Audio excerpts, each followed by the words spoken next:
Imagine a world where tech entrepreneurs were the leaders of our government.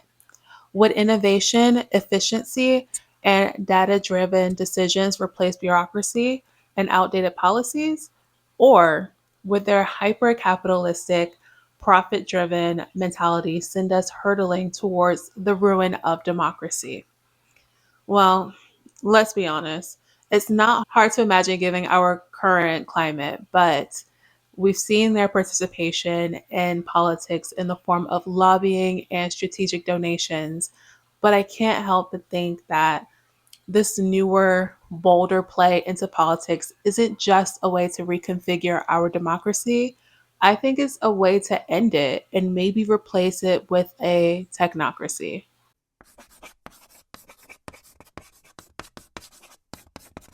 So let's be honest. The last decade in US politics has been a roller coaster to say the least. The political divide has never been more intense, at least not in my lifetime. And yet, there's a third player quietly, well, not so quietly anymore, taking advantage of the chaos. And that player is the tech industry. Elon Musk, Mark Zuckerberg, and even Jeff Bezos. These guys who once stayed out of the spotlight or the political spotlight have now started making very public moves. Musk backed Trump during his 2024 reelection and has secured himself a spot in the president's inner circle. Zuckerberg, Bezos, and Sam Altman from OpenAI all donated like $1 million to Trump's inaugural fund. And while these moves might seem like they're all about party allegiance, there's something bigger at play here. Let's rewind a bit. What do I mean when I say technocracy?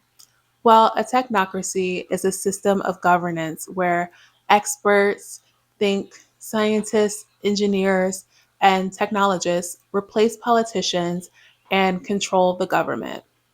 The idea is that these technocrats would be better equipped to run our society efficiently and rationally using their technical knowledge to solve problems without the influence of political ideologies, self interest, and bureaucracy.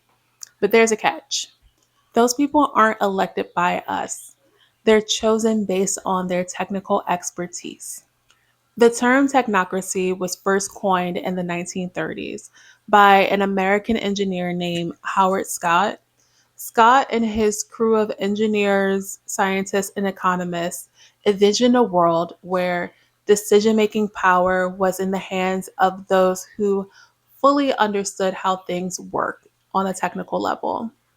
They believed that the traditional political system was extremely flawed and wanted a society where technical expertise would guide decision making instead of partisan politics.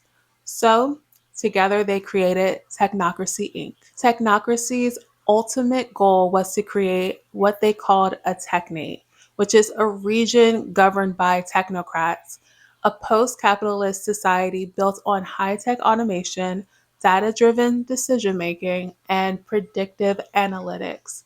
The dream of the technate was one of efficiency. High tech systems would predict societal needs and optimize economic decisions and make everything from transportation to healthcare more effective. While the technocratic dream sounds great, history and even pop culture offer a few warning signs. Movies like Minority Report and Elysium, just to name a few, show us the dark side of a tech driven society. Take Minority Report, a 2002 film where a tech driven police force preemptively arrests criminals based on predictions. It raises all kinds of questions about free will, privacy, and body autonomy, and what happens when technology starts dictating our behavior.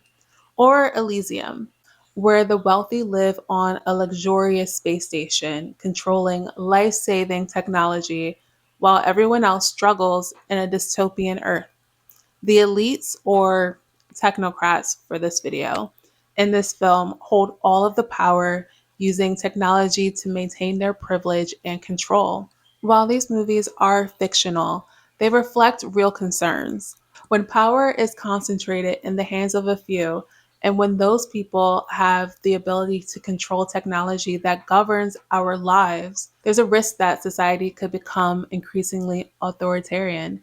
There's a thin line between using technology to make life better for everyone and using it to maintain power for the elite.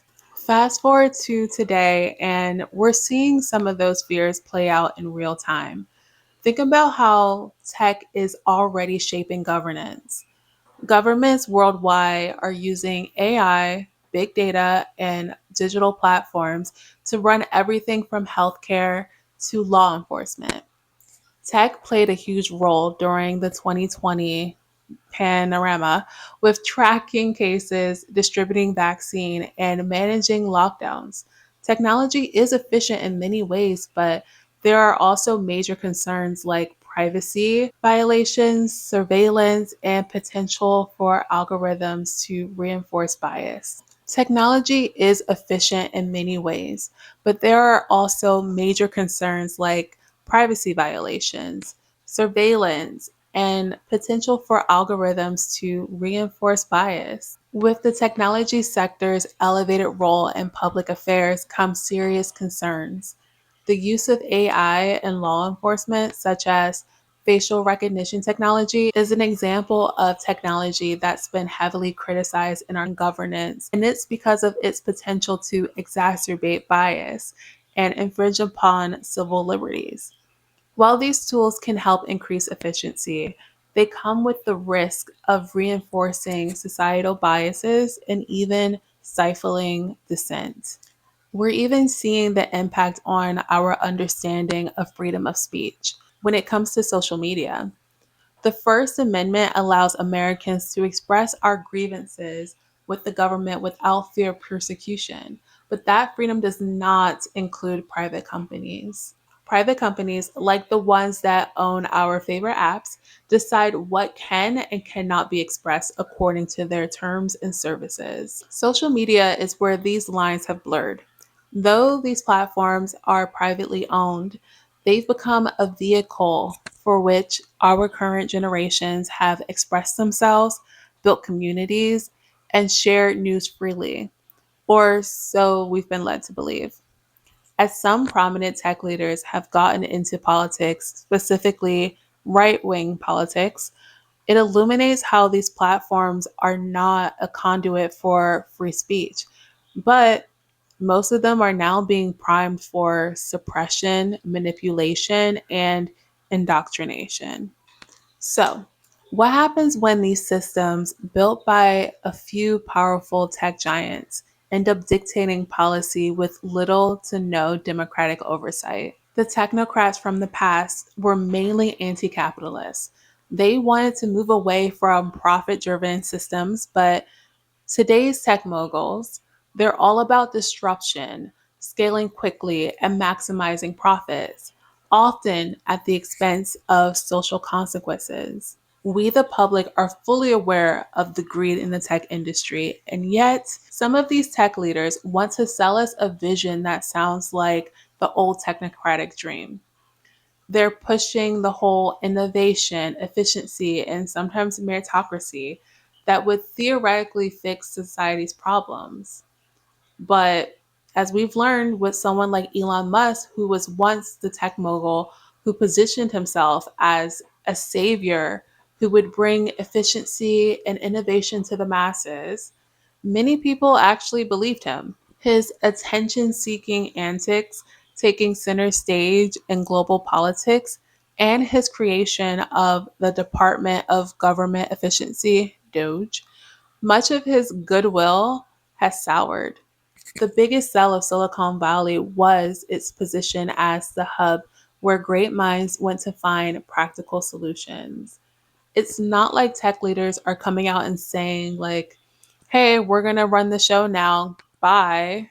Instead, they're showing us through normalization that they are building an infrastructure both politically and economically to get there. It's a bit of a paradox. On one hand, a technocracy promises efficiency, data driven decision making, and solutions to big problems. On the other hand, we know that power in the hands of a few without checks and balances is a dangerous game. And the more we rely on technology to solve our problems, the more we risk putting ourselves at the mercy of those who control that technology. And while some might argue that technology is unbiased, we know that the people who design and control these systems are not. If technocrats aren't held accountable, they can manipulate data, create systems that benefit themselves, and push agendas without any oversight. And in a world where profit often drives innovation, the greater good might get lost in the process. So, as we move forward, it's crucial that we critically examine this growing relationship between technology, power, and democracy. A technology forward world might sound appealing in theory, but if history has taught us anything, it would be best to strike a balance that uses tech to benefit society while maintaining democratic principles. Because as much as we want a future run by logic and data, we also need to make sure that it's a future that reflects our humanity and serves the collective good, not just the interests of a few elites. So, what do you think? Are we heading toward a world where tech moguls run our governments like Technocracy 2.0, or am I overthinking it? Drop your thoughts in the comments below and let's talk about it. I'm really interested in what other people have to say about this. And if you want to dive deeper into this topic, check out my free Substack link below as well. And don't forget to like, subscribe, and hit the notification button just in case. Thank you all for watching, and I will see you next week.